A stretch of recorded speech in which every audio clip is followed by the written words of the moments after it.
From Recorded Future News and PRX, this is Click Here.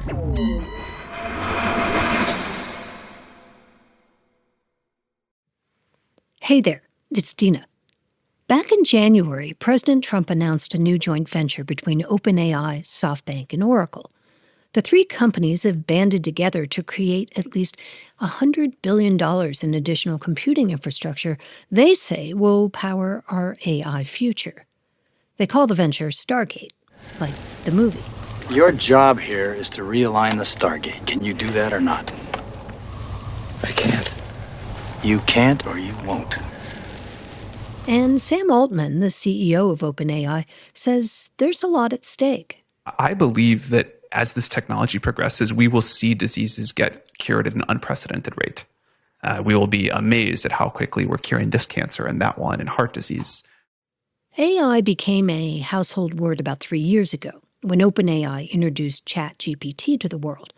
And what makes ChatGPT so remarkable is something called an LLM, large language model.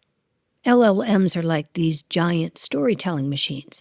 They train on mountains of text, tease out patterns and connections, and then spit out something that feels almost human.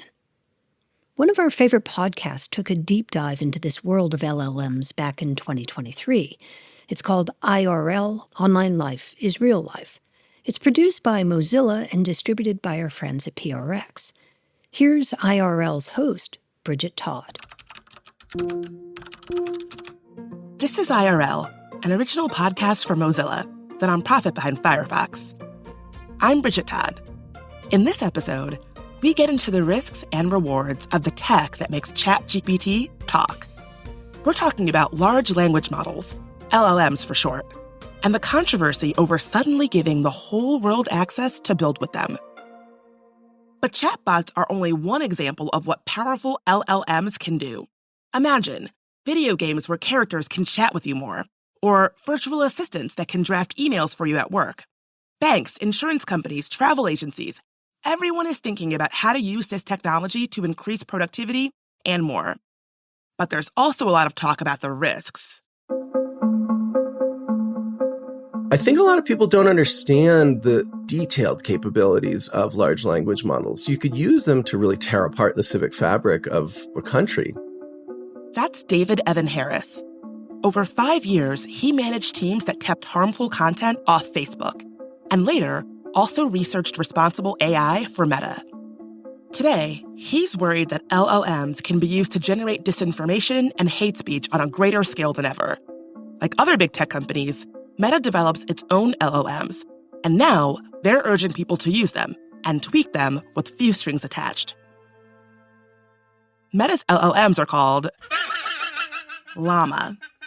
They might have a cute name, but David says there's a potentially ugly side to Meta's open LLM. I have a long history with open source and a big passion for it. But thinking about large language models and Llama and whether or not these things are safe to be open source has been a real turning point for me. I remember more than a decade ago having some conversations with a friend at MIT about the possibility of open source licenses that don't allow for military use.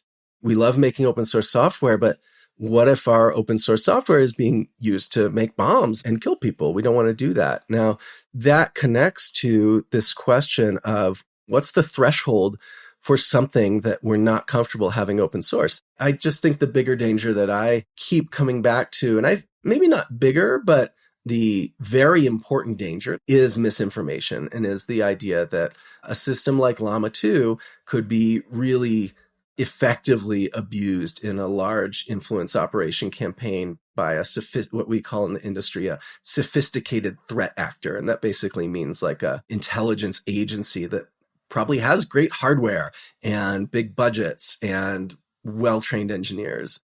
David's argument, echoed by many in the industry, is that we don't really know how LLMs of today or tomorrow could be harmful in the long term.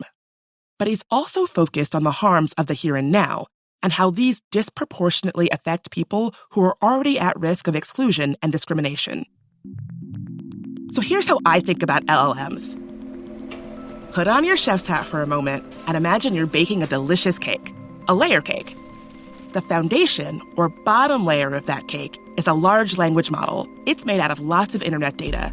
Now, some of these ingredients aren't the best quality, but with additional layers, coloring, icing, and sprinkles, you can fine-tune your system. To make a chatbot, you fine-tune an LLM with data of people chatting. To make a safer chatbot, you train it with data that shows what prompts should trigger safety replies. Whenever you're building software with LLMs like Llama, GPT-4, or Falcon, that's just part of what goes into the cake.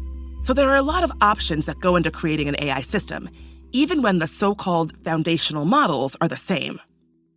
When you're using AI in a hiring system or in a applicant tracking system that's sorting through thousands and thousands of resumes, you don't need an LLM for that. But you could use LLMs for that kind of thing. You could use LLMs to give you analysis of different candidates. And there may be situations where LLMs demonstrate bias. I say this because, banks are using LLMs too. If a bank is using an LLM as part of their processes to evaluate loans and nobody has noticed yet because that LLM has never been systematically tested for bias, maybe that's introducing bias into that bank system. So I think there's some danger there. And a lot of people think, oh, danger, that's not danger. And, if you're getting denied a mortgage because of your race, that's danger to me. David feels the industry as a whole is rushing development. At the same time, responsible AI teams have been downsized at several companies. David himself was laid off from Meta's responsible AI team in 2022. As a company that's using AI, or even as a government that's using AI, or a nonprofit organization that's using AI, you need to create robust processes to figure out how and when it's appropriate to use AI systems. And you need to have people who are not interested parties. And in the case of a company, an interested party might be just the engineer who wants to ship the damn thing and get the feature running with the AI. And you need to have someone who does not have an incentive to ship products in the loop there, who can say, hold on, we might need another month of testing of this. Hold on, we might need to find a way to get someone out from outside the company to really give us an opinion about if this is a fair AI system or if this is safe. The reason so many LLMs are at our fingertips now is that investors with deep pockets, Google, Microsoft, Meta, Elon Musk, and others, have been pouring money into AI research and powerful supercomputers. Some companies will bake LLMs into their own products. Others will make money by licensing access to them. Everyone is competing for influence and for engineering talent that can help them go faster. Openness can be a strategic move to get ahead by attracting more developers. But often, companies also exaggerate how open they are, since it's not always possible to see their data or methods. So I've followed these models very closely, and I know every time they are released, I know there is some element of deception. That's Abeba Berhani. Time magazine just named her one of the 100 most influential people in AI. She's a Mozilla advisor and a cognitive scientist from Ethiopia, working at Trinity College in Dublin, Ireland. Llama, for example, was introduced as, an open source large language model. And I went into the paper hoping to find detailed information. Because I work with datasets, I went immediately into the datasets section, and it was just one tiny small paragraph in that giant paper. Abeba wants to know what's inside the datasets for AI, because systems trained on them mimic their biases. Just a handful of datasets get used repeatedly across most LLMs. And these usually include massive amounts of internet content from an open dataset called Common Crawl. The internet can be a really toxic place. It holds, everything from the world's beauty to its ugliness and everything in between. For example, during our audits, we found content such as child abuse or genocide or a lot of explicit pornographic images. You also have to make sure that personal sensitive information that could be used to identify individuals, you have to make sure things like this are not included in datasets. That's one of the reasons why we need to audit the datasets we are using to train models. Decades of research show the internet has never been representative of all the world's people or languages. But in generative AI, it becomes the ground truth. Abeba and her colleagues have coined a term to highlight the problem they see. Abeba, I noticed in one of your papers that y'all actually use the term data swamps, not data sets. Where did that term come from? Like, why data swamps?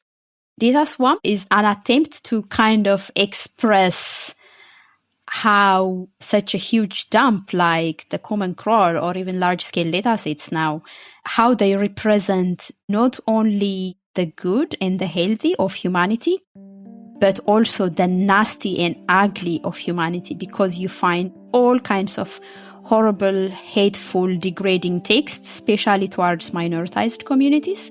And you find all kinds of images that is really disturbing to the human eye. Even when these enormous datasets are open, it can be too difficult and costly for independent researchers to audit because they're too big. But even using smaller samples of datasets, Abeba and her colleagues have uncovered a ton of problems. In the past, their audits of a leading image dataset for AI documented so much racism and sexism that it was decommissioned after decades of use. So Abeba, is it personal for you, the motivation to keep going? Yeah, it is a bit personal. When I go into datasets, for example, the first thing I query is around, how Black women are represented, how Africa as a continent is represented, and so on. So when I see all the negative images or extreme negative stereotypical caricatures or, completely inaccurate, false, misleading informations, you feel like if you don't say anything, if you don't do anything about it, nobody else is gonna. Abeba says we need regulation to make companies more transparent about the data they use and where it came from. She says if companies can hide this information, they can include data they don't actually have permission to use. These artifacts are not something that just remain in the labs of big corporations. These are tools that infiltrate into every social sphere. What information goes into them, what kind of data set that is used to train them, where the data set is sourced, and the quality of the data set itself, and how the models were built, and any other important information should be open for auditing and for scrutiny, given that they are almost treated as social good that are supposed to serve everybody. So some level of openness is really important. In terms of making them entirely open, some people have raised the issue of if they can be accessed by everybody, bad actors can download them and use them for problematic applications. There is always a balance that we have to keep working around. We have to always try and find that is between open and closed. It's because LLMs and their datasets can be problematic that we need independent scrutiny of them. Could regulation empower people to work together to improve these systems?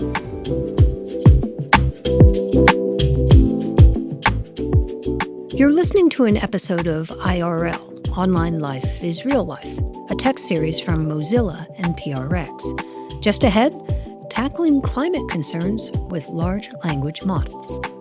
This is Click Here.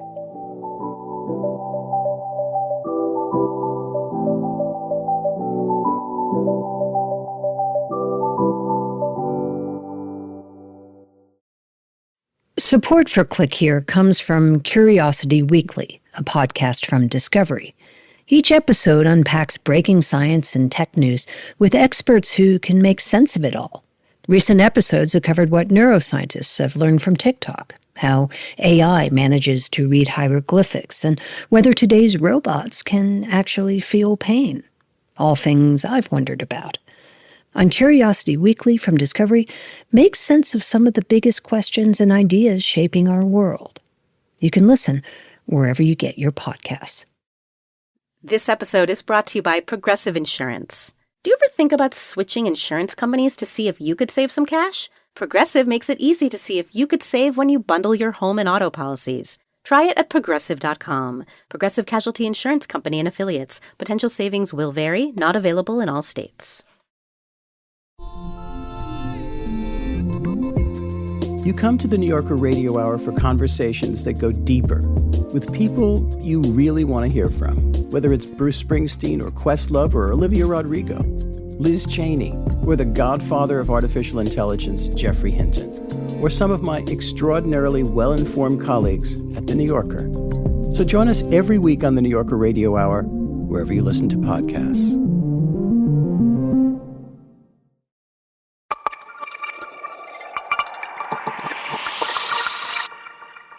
Hey, it's Dina.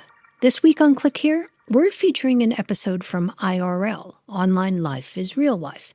It's hosted by Bridget Todd, and they're taking a deep dive into the risks and rewards of the tech that makes ChatGPT, well, ChatGPT, and how open source communities are developing not just ethical, but also sustainable machine learning. Take a listen. Currently, there's been a lot of kind of like polarizing discourse about open versus closed source, as if those were the only two choices, but they aren't the only two choices. It's kind of like more productive, more forward thinking to acknowledge the fact that it's a gradient, it's a spectrum. That's Sasha Lucioni, a leading researcher at a startup called Hugging Face. They run an online platform for testing and developing AI. It's so popular that they've been valued at $4.5 billion. Sasha and her colleagues have a fresh take on the open source debate. What point in the spectrum can I pick for this and this model? And I think it's important, especially for policymakers, to understand that it's not an us versus them. It's not like a two-camp situation. It's really like, let's pick what works for each model. And also there's no one-size-fits-all solution. Depending on the model, depending on the data, depending on the usage, some point in that gradient is more or less fitting. The spectrum of openness Sasha talks about, it's not just for a model's code or the data sets. It can be for a lot more, like the documentation and the so-called weights that determine how it works. These are all decision points on openness, along with the usage terms. Sasha's research at Hugging Face depends on openness. That's because it's all about how to measure and lower the environmental impact of language models. She says training the LLM GPT-3 emitted as much carbon as 500 transatlantic flights. And she says open source technology helps with sustainability in other ways too. Definitely one of the reasons I joined Hugging Face was because I truly believe that by helping open source AI research, we can help the sustainability, the energy side of things, but also in terms of democratization, like giving more people access to models that they can both use out of the box, or they can fine tune them in order to fit their context better. I think that's like a net positive for everyone. And for me, it's kind of like recycling or thrifting or, buying something used and then, patching it up, or you're changing it a little bit to work with what you need it for. And I mean, I thrift like 95% of my clothes. So that's definitely a philosophy I'm really on board with. And for me, open source is definitely much more sustainable in the long run because you're not constantly starting from scratch. And also people can work together. And so you have less wasted effort.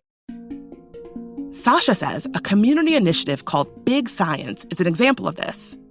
About 2 years ago, Hugging Face backed 1,000 people from 60 countries in a collaboration to develop an open LLM called Bloom. It was literally 1,000 researchers and volunteers from all over the world who were like, hey, let's train a large language model together because we don't have the resources to do it like each one of us separately. And it was great because we had people who were lawyers, we had people who were like specialists in archival studies to help get data from different places. We had all sorts of people from all over the world, and people who don't necessarily have like a supercomputer on premise, who don't work in a big tech company that can give them access to some kind of computes to train these models. Open communities like this one could be directly affected by policies that either limit or encourage important research for alternatives. During the Big Science project, I joined Hugging Face because I was like, yeah, this is the kind of work I want to do. I don't want to have to be secretive about what I'm doing. I want to do it in an open source way. And I want to help other people who don't necessarily have the means to train these kinds of models. I want to help them also benefit from this technology. The fact that we had all these people involved in big science made the whole project and the ensuing model much more representative of society, I feel. And that's important because when these models get used in downstream models or downstream tools or systems, then any kind of information that's implicitly encoded in the model will bubble up to the surface. So with all these gradients of openness, it's not only the biggest AI companies developing LLMs, and that can be a good thing. There's an open source alternative to ChatGPT called GPT for All.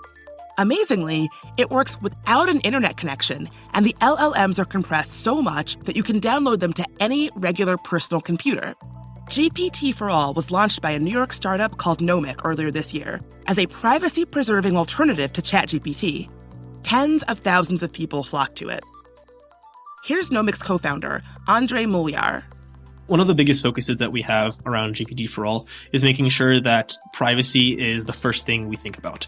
In some sense, one of the core reasons behind why we even built GPT for All and the ecosystem of models that came in with it was because of all these large sort of like issues and concerns about privacy with people using OpenAI's models. You may not know this, but when you type prompts into ChatGPT, OpenAI can use whatever you type to further train their models. There have even been numerous privacy leaks because of it, both corporate and personal. The privacy angle that we focus on specifically is making sure that the application in its open source form, you can see all of the code. So we start out from that. That makes it safe. We make sure that everything's audited by the community. And the next thing is that we make sure we align by all laws and regulations across Europe and across the US. We don't gather user-specific data whenever they use, for instance, the models. And we make sure that the models can run without access to any internet. So you can go in, once you download the models to your computer, you can turn off your internet. If you're stuck in the jungle and you don't have access to internet, you can ask it for help. Nomic's mission is to improve the explainability and accessibility of AI. Their main software product is a data exploration tool for massive datasets called Atlas. But Andre believes GPT for All is important for them to devote resources to as a company. When you run a business, there are certain things you get the opportunity to do that you wouldn't be able to do if you weren't running a business. One of those is you have access to capital to be able to work on risky projects like GPT for All, purely because you want to, not because, there's some direct revenue driving source of it. Mainly, Andre says he's motivated by a wish to see AI developed by more than just a handful of companies. But he also raises a question of values and who decides how LLMs behave. So biases aren't always bad. So an example of a bias could be the model always, prefers to greet you with a salutation before giving you a response, right? That's a bias that might not be bad. But obviously there's biases that could be bad, right? And one of these sort of important things with large language models is the fact that you can actually go in and customize this. So if you have your own examples of data that you would like your model to be able to output, you can actually change that by training the model. Andre offers the example of OpenAI training ChatGPT not to output hateful statements. Today, GPT for All gives access to models fine-tuned not to offend, as well as some that aren't. Andre says they've had some backlash from people criticizing them for giving more people access to LLMs that could be used for harm. The reality is this technology isn't going away. The biggest thing is we need to learn how to live with it and how to be able to cope with the side effects that emerge from it. A lot of them will be positive. Some of them are going to be negative. One of the things that I guess I think about quite a bit is what happens in the 2024 election in the United States. You can go in and pick 10,000 people, get their Facebook profile, and customize a chatbot that pretends to be a human to convince them to think one way or the other. And you can do that for no cost at all. I guess the thing that keeps me awake at night is if we're going to live in this inevitable world where we're surrounded by machines that can generate synthesized versions of information, and all that information is being piped from one or two company servers. If there's a world where someone like OpenAI owns all the pipes for the information flow, and then they get the chance to manipulate that however they want. This is why we do what we do. We want to make sure that these generative AI models that exist and persist through the world are built with everyone's view into how the models are being created, not just a couple of organizations behind closed doors with unlimited resources.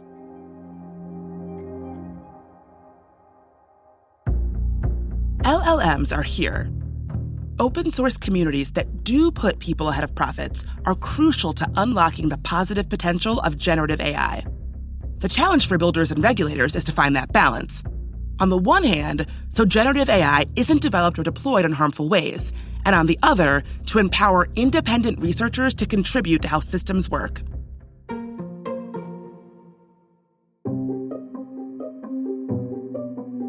That was Bridget Todd, host of IRL, Online Life is Real Life. It's produced by Mozilla and distributed by PRX. Be sure to check out their new season, coming February 20th, on the tech alternatives that are changing how we work, communicate, and even fall in love. I'm Dina Temple-Raston, and this is Click Here from Recorded Future News. We'll be back on Friday with Mic Drop. Have a great week.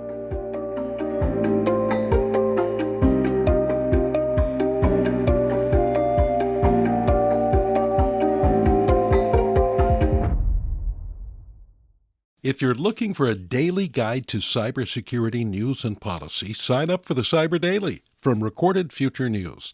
It serves up the day's most interesting and important cyber stories from our sister publication, The Record, and then aggregates all of the big cyber stories you might have missed from news outlets around the world.